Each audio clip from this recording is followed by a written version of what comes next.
혹시 기억하고 싶지 않은 과거들 하나씩은 있지 않으신가요? 저는 잊으려고 해도 잊혀지지 않는 기억들이 있어요. 이번에 심리상담이 있어서 갔다 오는 길에 상담해 주시는 선생님께서 저에게 이런 말씀을 하셨죠. 애쓰지 않아도 시간이 지나면 묻어질 수 있어요. 슬프면 울고 충분히 힘들어 하시는 것도 하나의 방법이 될 수 있습니다. 라는 말이었어요. 이 말을 듣고 집에 오는 길에 나의 이야기를 많은 사람들도 함께 나누는 건 어떨까 라는 생각에 용기 있는 이 채널에 제 사연을 적어보았습니다. 그럼 저의 이야기를 먼저 살짝 해보겠습니다. 저는 엄마 아빠의 아주 늦둥이 딸이었습니다. 저희 부모님은 오랫동안 아이가 생기지 않아 걱정하시다가 정말 나이가 먹고서 제가 생기셨다고 해요. 그래서 제 졸업식 때 엄마 아빠가 오면 친구들이 할머니 할아버지야 라고 할 정도였으니까요. 저 때문에 염색도 늘 하고 싶긴 했어도 친구들 눈에는 저희 엄마 아빠가 당연히 너무 할머니 할아버지 같았겠죠. 그걸로 상처도 많이 받아서 엄마 아빠가 학교에 온다고 하면 괜히 오지 말라고 신경질 내고 그랬었던 기억이 나네요. 그런 학창시절과 함께 지방에 살던 저는 대학교를 서울로 오게 되었고 그때 처음으로 독립이라는 걸 해보게 되었어요. 처음엔 학교 기숙사에 들어갈까 하다가 뭔가 독립의 로망 이런 게 있었던지라 학교 근처 오피스텔을 부모님께서 전세를 얻어주셔서 감사하게도 4년 내내 월세 걱정 없이 살 수 있었죠. 그리고 제가 대학교 4학년을 졸업하던 해 저희 엄마가 암으로 돌아가시게 되었어요. 제가 그때 한참 학교 공부가 많았을 때였는데 엄마가 이미 병원에 갔을 땐 더 이상 손을 쓸 수 없을 정도였다고 하셨으니까요. 그렇게 엄마가 돌아가시고 이 세상에 남은 건 아빠와 저뿐이었어요. 대학교를 졸업하고 서울에 취직을 꼭 하고 싶었던 저였지만 혼자 있던 아빠가 걱정되어 다시 내려와 지내다 좋은 회사에 취직하게 되어 열심히 회사 생활을 했었어요. 회사를 다니면서 그때 함께 스터디했던 친구들과 모여 모임을 갔는데 그때 한 남자분이 저에게 호감을 표시하더군요. 그 남자분은 옛날부터 저를 마음에 담아두셨는데 제가 이런저런 일들이 많아 괜찮아질 때까지 기다리고 있었다고 하더라고요. 그렇게 연애를 하고 결혼까지 꼬리내 지금은 부부의 연을 맺고 살고 있습니다.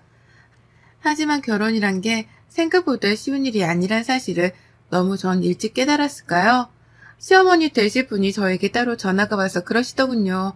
아빠 혼자 혼주석에 앉는 게 마음이 걸리는데 혹시 앉으실 분 있냐고요. 그래서 없다라고 말씀드렸는데도 한번 찾아보고 그래도 혼주석을 비워두는 건 좀 그런 것 같다면서 얘기하셨습니다. 이 얘기를 차마 아빠한테 직접 할 수 없어서 이야기를 못하고 있는데 아빠가 저에게 먼저 엄마 빈자리에 네가 괜찮다면 이모가 앉으면 어떻겠냐고 물어보셨어요. 괜히 아빠의 마음속에 상처를 드리는 것 같았지만 이모가 혼주석에 앉기로 했고 결혼식은 그렇게 무사히 끝나게 되었습니다. 결혼 생활은 제가 상상했던 것 이상으로 더 많은 희생이 따르는 걸 왜 저는 알지 못했을까요? 결혼하고 난 후 시할아버지 첫 제사는 며느리가 지내는 거다. 너는 우리 집 귀신이다. 라고 하는 어머님의 말에 혼자 장봐다 제사 음식을 다 만들어가고 매일같이 밥 먹고 가라고 부르시는 시부모님 때문에 저는 회사 끝나고 집이 아닌 시댁으로 향해야 했지요. 처음 몇 달은 그래도 결혼의 일부분이다 라고 생각하고 넘기려고 했지만 시간이 지날수록 저에게는 시댁은 더 이상 가족보다는 저를 종으로 보는 듯한 느낌을 더 많이 받을 수밖에 없었습니다. 항상 시어머니의 저희 집 한부모 타령은 늘 저를 위축되게 만들었고 늘 당당했던 저였지만 어느새부턴가는 위축되어 있는 모습만 남게 되더군요. 그러다 남편네 형, 아주버님의 결혼 소식이 들려왔어요. 오랫동안 결혼하지 않나 시댁에서 전전긍긍했는데 이번에 좋은 혼처가 있어 잘 돼서 결혼한다고 했죠. 근데 저도 몰랐는데 아주버님 결혼식에 저희 아빠도 오는 게 A라고 하더라고요. 남편에게 아빠에게도 말해야겠다 하니 남편이 청첩장이랑 해서 자기가 직접 말씀드리고 모시고 가겠다라고 했죠. 오랜만에 아빠 얼굴을 볼 생각을 하니 조금은 고단한 시댁 생활이 힘들지가 않았네요. 아주버님 결혼식 전날 갑자기 시모가 저를 따로 보자고 연락이 와서 갔더니 저에게 하시는 말이 아니 너네 아빠 있잖아. 내일 결혼식에 혹시 초대했니? 네. 그이가 아빠한테 말해서 내일 같이 모시고 오기로 하셨어요. 아 그럼 내일 너네 아빠에게 오지 않아도 된다고 전해라. 네? 왜요? 아니, 너 형님 되실 분 집안이 정말 장난 아니게 체력가 집안이라고 하더라. 우리도 거기에 맞추려고 얼마나 노력했는데 너희 아빠가 조금 행색이 서울분 같지 않으시잖니. 그리고 굳이 않아도 될 것 같다. 어머님, 무슨 말씀을 그렇게 하세요? 아니, 내가 뭘 틀린 말을 한 것도 아니잖니. 괜히 사돈댁에서 격 떨어진다고 생각하면 어떻겠니? 그래서 일부러 호텔 결혼식에 지인들도 웬만해서 조금 돈 있는 사람들만 따로 성수장 보냈는데 너 거기 호텔 식사가 얼마인 줄 알아? 그냥 너네 아빠는 돈이나 좀 내라고 하면 될 것 같다. 내일 빨리 일어나야 하니 그렇게 알고 내일 보자. 그리고 덧붙이는 말에는 저에게 남편에게 이런 말 하지 말라고 했어요. 괜히 네가 말하면 모자 사이에 싸움밖에 더 일어나겠냐고요. 네가 알아서 잘 처신해야지. 그것도 네 몫이라고요. 이렇게 된 이상 아빠를 모시고 오는 건 더 이상 의미가 없을 것 같아 남편에게는 아빠가 편찮으셔서 올라오기 좀 힘들다고 말하고 아빠한테는 소규모로 진행되는 예식이라 아빠까지 오면 시댁에서 죄송하다고 다음에 뵙자고 한다고 둘러대었어요. 아빠는 그래도 사돈총과 결혼하니 부조금을 꼭 하신다고 하시길래 아빠 이름으로 해서 냈어요. 결혼식 당일이 되고 호텔에서 결혼식을 올리는데 호텔 결혼식 대관료와 식대만 해도 정말 헉하는 소리가 날 정도로 금액이 나왔더라고요. 어차피 제가 될 거 아니니 그렇게 결혼식을 마치고 집으로 왔어요. 그리고 결혼하고 처음 인사 오는 아주버님 내외를 보니 저는 한 번 더 좌절할 수밖에 없었죠. 어머님이 저와 형님을 대하는 자세가 완전히 달랐어요. 제가 오면 바로 부엌으로 와서 이것저것 시키기 바쁜데 형님이 오면 아무것도 할 필요 없다고 앉아있으라고 하니까요. 똑같은 며느리인데 왜 이런 차별을 받아야 하나.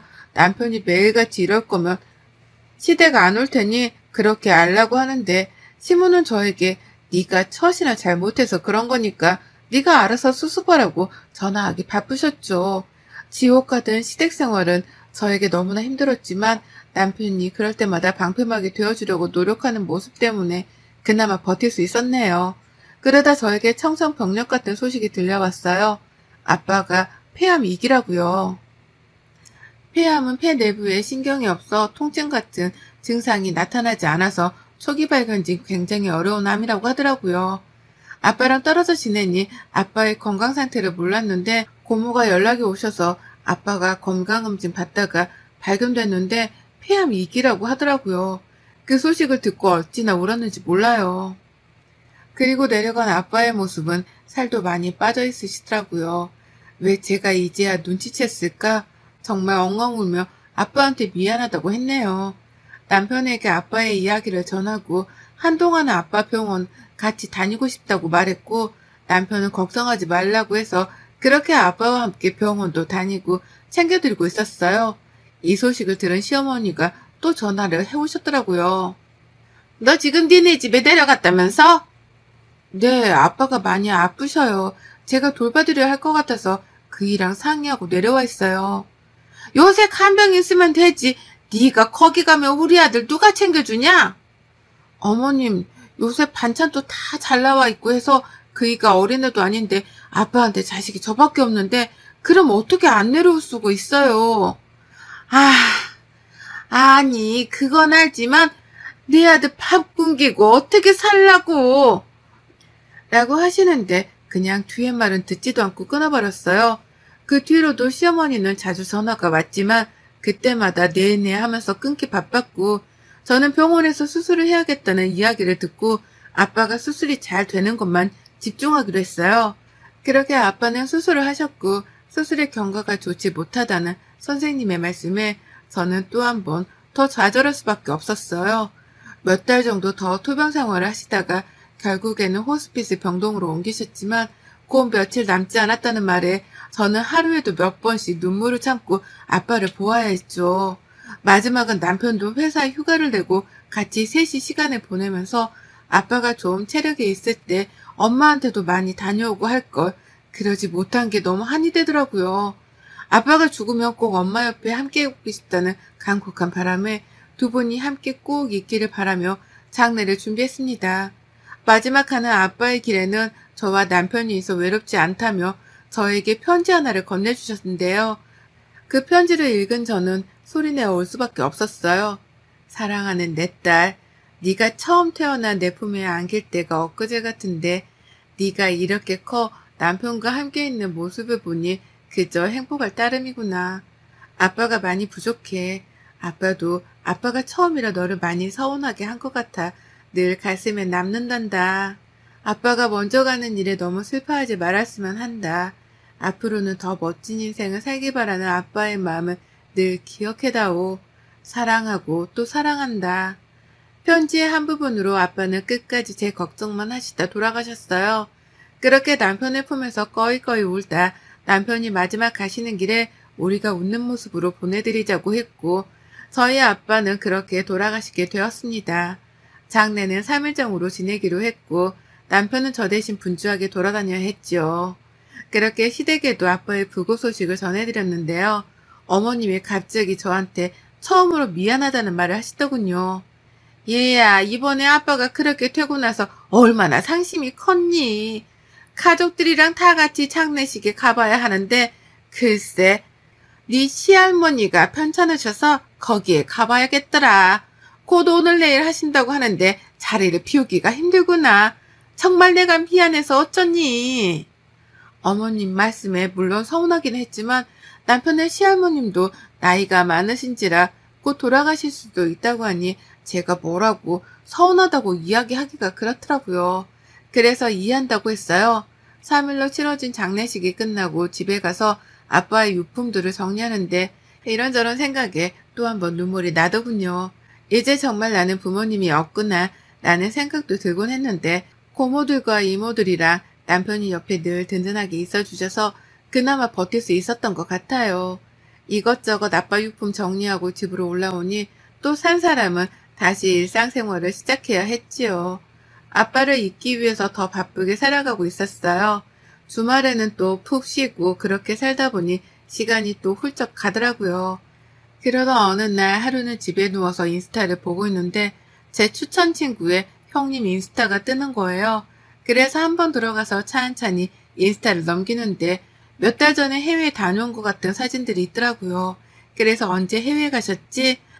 하고 찬찬히 사진들을 보는데 낯익은 가족 사진이 한 장 있대요. 시어머니, 시아버지, 큰 아주버님, 형님 이렇게 해외에 놀러가서 찍은 사진이더라고요. 또 언제 놀러가셨지 하고 날짜를 보는데 그 날짜가 저희 아빠 돌아가신 다음 날이었어요. 그러니 알고 봤더니 시할머니가 아프신 건 거짓말이었고 패키지 여행으로 해외에 형님네랑 놀러 가려고 저한테 거짓말을 한 거였죠. 그 사진을 보는 제 분노는 정말 하늘 끝까지 치솟았고 도대체 어떻게 해야 이 분노를 가라앉힐 수 있을까 싶었어요. 우선 남편에게는 미안하지만 이 사실을 숨겼고 그때부터 차근차근 준비했어요. 그러다 때가 왔죠. 아주버님이 회사를 때려치고 사업을 하고 싶다고 난리를 치는 바람에 형님이랑 아주버님이랑 대판 싸웠나 봐요. 형님네 친정에서 돈을 보태줄 수 없다고 하고 시댁에서는 형님한테 아주버님은 회사원보다 사장이 더 어울린다면서 네가 좀 밀어달라고 하는데 형님은 아랑곳하지 않고 있었겠죠. 근데 아주버님이 형님과 상의도 없이 집 담보대출을 받아서 어디 투자를 했던 것 같아요. 나중에 알게 된 사실이지만 그 투자금 받은 회사가 유령회사라 거의 3억 가까이 사기를 당했더군요. 그때부터 시어머니는 형님한테 발이 되게 빌더라고요. 당장 집까지 담보대출 받아서 아주버님이 형님한테 제발 친정에서 장인어른한테 돈 좀 빌리자고 하는데 참 형님네 집이 부자? 재력가? 라고 하더니만 실상은 거지 그 자체였어요. 벌써 회사는 거의 폐업하는 수준이었고 형님 결혼할 때 결혼비용도 시댁에서 대출받아서 다 내주었나 봐요. 형님네 친정에서 아주버님 외제차 뽑아줬다고 했는데 그것도 알고 봤더니 그냥 렌트였고요. 옛날에 잘 산 건 맞았는데 지금 코로나 때문에 회사가 어려워서 문 닫을 위기였는데 형님은 여우 같아서 말 안 하고 공주대접 받으려고 했겠죠. 이제 돈 나올 구멍이 없으니 남편한테 전화해서 빌려달라고 쌩 난리를 치더라고요.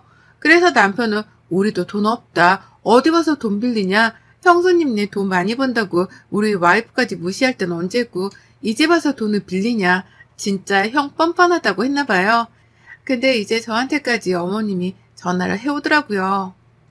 형님이 집 넘어가면 너랑 이혼할 거라고 난리를 치니 저한테 돈 좀 어떻게 해달라고요. 그래서 저는 그이가 절대 안 된다고 하니 저 말고 다른 분을 소개시켜 드릴게요. 그분한테 한번 말씀해 볼게요 했어요. 아빠 친구분이신데 지방에서 굉장히 유력한 재력가셔서 아마 3억 정도는 충분히 되실 것 같아요. 그리고 나서 그분한테 3억을 빌렸다고 하더라고요.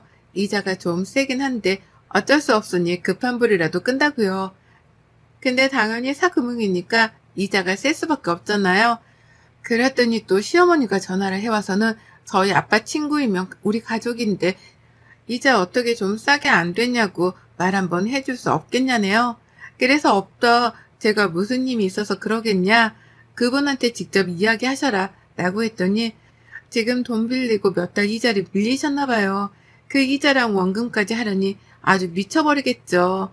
더 이상 다른 데서 대출도 안 나오고 우선 집이야 넘어가는 거 막았다고 쳐도요.